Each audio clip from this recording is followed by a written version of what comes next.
Deacon Armstrong is one of the best epics there is in Raid Shadow Legends, and if you get it, you're gonna be so dumb happy. We're gonna be covering in depth how to build him and what is he all about, so let's go and get into it. Before we go any further, please go ahead and check out Aptoide if you haven't done so yet. It's gonna be allowing you to get yourself massive amounts of bonuses whenever buying anything in Raid Shadow Legends through Aptoide. Right, so just as you are buying a pack normally and regularly, you're gonna be able to get a massive bonus that can go from extra 10% of your amount of money you're spending, all the way up to extra 35% of that much money. And the good thing about this whole thing is that once you have enough of the bonuses, you're gonna be able to use them to make the payments for you instead of actually using your real money, right? So you are saving up in further purchases in the future. We'll talk more about this whole thing at the end of the video. For now, let's keep going. If you want to join my team in Raid Shadow Legends, click the link in the description to get a free Narma as well as Anax, Uugo, and Mausoleum Mage as you progress through the game. Here's what you need to do. First of all, log out of Platinum Play on PC and uninstall. Then click the link in the description and register a brand new email. Launch Raid and complete the tutorial, and then go to your inbox and claim your first champ. Don't miss out on your chance to get a fresh start in Raid with a free Narma and 3 epic champs. Click on my link right now. So as we're in this battle, let's real quick go through his kit. So he's going to be bringing the very strongest version of decreased defense on a 95% chance of being applied on a 3-turn cooldown once fully booked up. That is going to be AoE as well to all enemies, right? As you can see right now, we do have that skill running onto our boss over here, and we just went down because, well, we're running a team that's a little bit interesting over here on this setup, but we don't have this Deacon Armstrong fully booked up just yet, and he's still just able to apply those decreased defenses with quite a very high chance, right? It's 80% baseline, can go all the way up to 95%. That is, in general terms, why you do bring him to most content in the offensive side of things.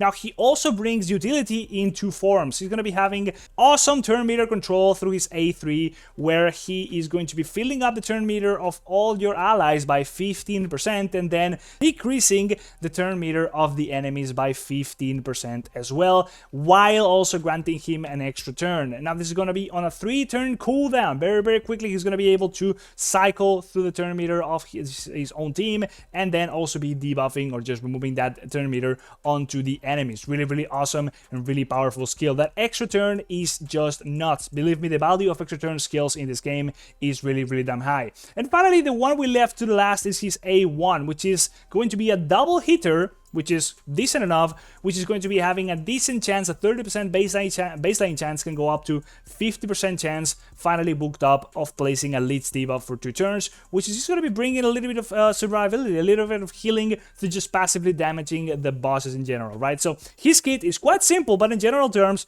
A tier. Now he also brings an aura that's going to be increasing the speed of all allies in all battles by 19%, right? Which is top tier for an epic. So he's just very well rounded. According to Hell Hades, he does have a 4.5 rating, and he's valuable in basically all forms of content, both PvE and PvP. He does have a 5-star rating in Demon Lord as well as Spider, and his ability to just boost up the speed of your own team as well as decreasing the speed of the enemy is just nuts, really. Just that's the main reason why he's actually useful, right? So let's real quick go and check out the gear that I have on him, and let me tell you the gear that I would recommend you put on him, right? So he's going to be needing a lot of accuracy because he's going to be debuffing a lot, and I mean a lot. His main source of, well, his main contribution to the damage in your team is going to be this decreased defense debuff for 2 turns. Very, very important, but you are going to be needing to land this as often as possible since it's a 95% chance when fully booked up. Again, yeah, actually, I am totally blind. It's a 100% chance for sure. There you go. You do need to still be going through the resists, right? So you need a very, very high amount of accuracy to land these in any form of high-end content, especially PvP. Then, you're also going to be needing a lot of speed. You just want to be cycling through his skills as often as possible, as you do want to be getting all the way back to the A2s, so you can just keep on applying this, and the duration is never really dropping. Ideally, it's 100% uptime, so you need a lot of speed for that. And then finally, you would also be needing to just go through a lot of A3s, because that's where the main usefulness of him comes, right? Boosting up the speed of your team, as well as decreasing the speed of the enemy. With that extra turn, it's all the easier to just go back to the A2s, right? So he's going to be doing quite some AoE damage through this attack alone. It's going to be scaling off of attack as well, right? So really damn good.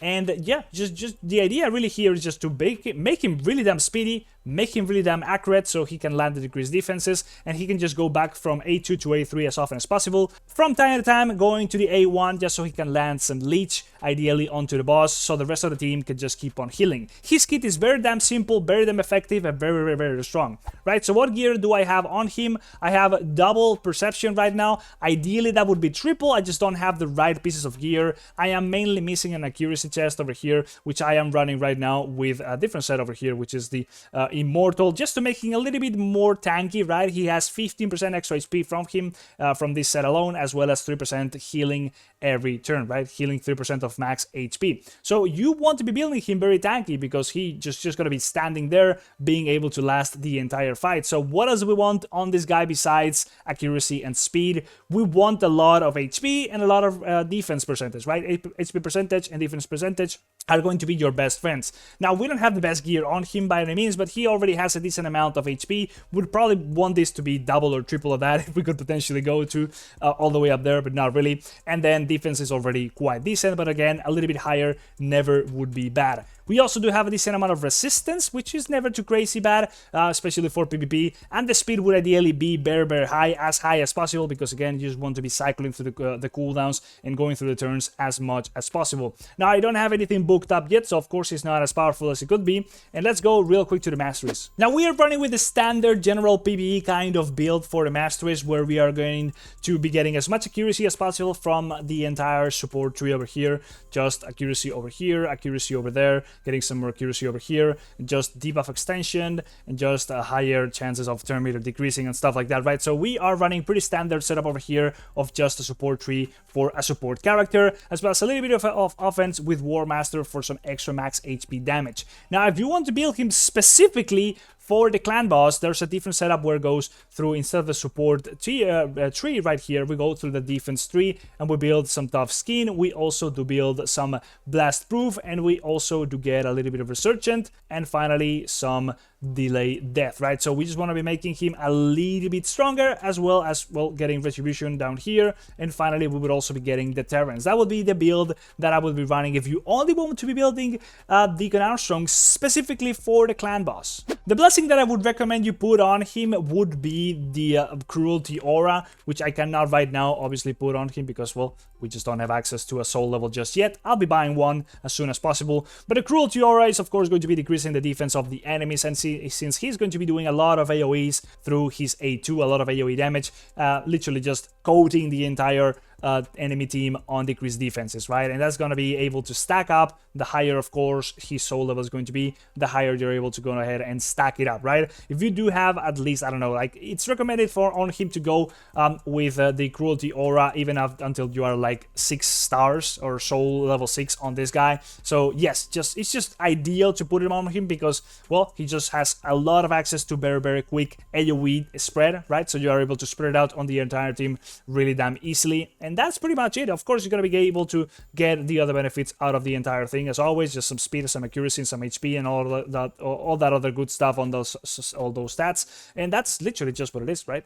For easy access relics, if you're just getting started in the game like I am with only a couple months of time into it, I would really recommend something like Tempus Agnis over here, increasing the turn meter reduction effects of his own skills. So this is going to be quite handy if you want to be using him as some sort of off turn meter decreaser, right? He's going to be able to do the job just fine, but it's not even close to what the Army Girl can do in the terms of a single target decreased turn meter effect, right? Now, there is also other options like the one that I'm running here in Oella, which is going to be rather than increasing his turn meter decreasing effects, it's going to be increasing the heals and turn meter effects that he's going to be doing onto allies, right? So he's going to be doing no heals, but he's going to be doing some turn meter increases. So this is the benefit kind of option for these relics, right? So either you increase your own turn meter increasing effects, or you increase the turn meter decreasing effects between these two relics, which are pretty easy to access since they are baseline on the relic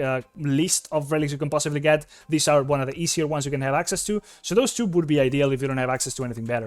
Let's real quick just check out his reviews. He is very damn valuable in Arena, and he used to be run on a stun set for Arena back in the day, long time ago. You might see some videos about Deacon Armstrong, which can be like 5 years old or something like that, where they really recommend you to go with a full stun set on him because he has a lot of AoE, so he's able to code the enemy in all those stuns and such. I would really recommend doing that nowadays, just being able to apply the debuffs on the decreased defense as well as the turn meter decreasing effects onto the enemy is a lot more valuable, so having easy access to high accuracy is going to be just a lot better. If you're able to get a decent stun set for PvP on top of just having very good speed and accuracy, probably go for it, but I don't think really is going to be worth it nowadays.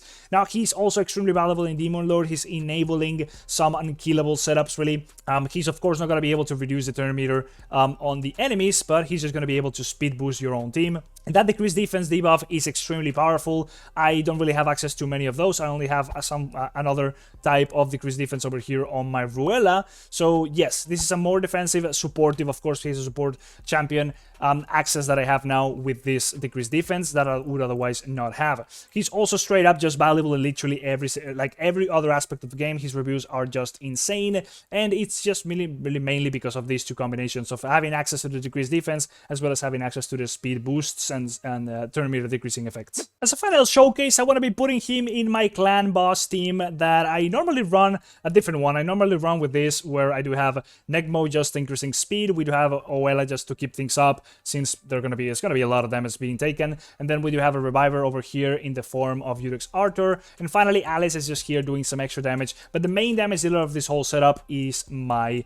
Kentum, right? So I want to be trying something different, and I don't really see any pieces that I can remove of this setup besides my Alice, because she's just there to do a little bit of extra damage, and I don't really think I can get rid of the Oela without having everybody die just real quick, right? So we're gonna be trying this with a lot of very high buffing on this team, just like trying to buff the Akentum as much as possible, and then, well, seeing what happens. Now, it might not be the best idea because I don't think decreasing the defense of the enemy does anything with scaling the damage of poisons. I think poisons do flat damage, but that might just be myself with having a bit of a newer player kind of opinion. Anyways, let's just set this up and see what happens. Okay, so we're just going into it. It's really all just about getting the turn meter of the Akentum filled up as much as possible, and he's going to be putting as many poisons as he can onto the boss. That's really the whole entirety of my damage, right? We're also going to be taking some poison slots on the debuffs here with the the leech as well as the decreased damage. Now I just realized that I removed the only access I had to the buff removal on the clan boss. That was my Alice with her A1, so I'm gonna be a little bit screwed up when the clan boss is going to be doing so much damn damage through this increased attack buff he has right here. So we'll see what we can possibly do. I mean, it's just really gonna be a matter of kind of Kentum just apply enough poisons to offset the damage loss that we had from the Alice, and this buff being up means that we're going to be dying so much sooner. I don't think this is going to be an upgrade, honestly, but yeah, let's just see. Of course, the Deacon Armstrong is not doesn't have the skills leveled up just yet, so he's not really able to do his full potential. We do need him to just be a lot quicker with his cycling through the A2 and the A3, otherwise he's not really doing that many of his A3s, which are really going to be upgraded a lot by skill booking it up, because it's going to be going from 5 turn cooldown all the way up to a 3 turn cooldown, and yeah, that not being leveled up is really going to be lackluster. But yeah, let's just keep going and we'll see how much damage we do end up being able to do at the end. So the whole setup was definitely not an upgrade. I would be able to otherwise do about 15 million damage with the build that I was currently running before. That is of course on Nightmare difficulty. Now Deacon Armstrong did survive, but yeah, it's just not the right setup for my whole entire team as it is right now, so we are only going to be ending up with a meager 12 million. Akentum did do just about as much damage as he would usually be doing anyways, because even though we have another turn meter increaser, it's just not really doing that big of a difference in this setup. If you've made it all the way up to the end of the video, I really encourage you to check out Aptoide. It's going to be allowing you to get yourself bonuses whenever buying anything in Raid Shadow Legends through Aptoide. Those bonuses can go from extra 10% of any amount of money you're spending in the game, all the way up to extra 35% of that much money. And the good thing about the bonuses is that you can then go ahead and use them to buy the things for you instead of actually using your real money. So you're just going to be able to save up in further purchases as you are buying things that you would otherwise be buying anyways in the game, right? You can find out how to set it up on your Android devices like a PC and BlueStacks emulator, or just your Android phone, very easily by following the link down there in the description. And if you go ahead and use my code, which is going to be somewhere up here in the screen, and input it into the Aptoide wallet, which again will be all explained about how to set it up down there in that link, then you're going to be able to get an even bigger bonus from the get-go, flat 5% bonus for literally ever. Just put it in there, and here in the wallet you will also be able to see your purchase history as well as how much bonus you currently have accumulated. So that's literally it, guys. Hopefully you enjoyed the video. Like, subscribe, and I'll see you on the next one. Bye bye. See ya.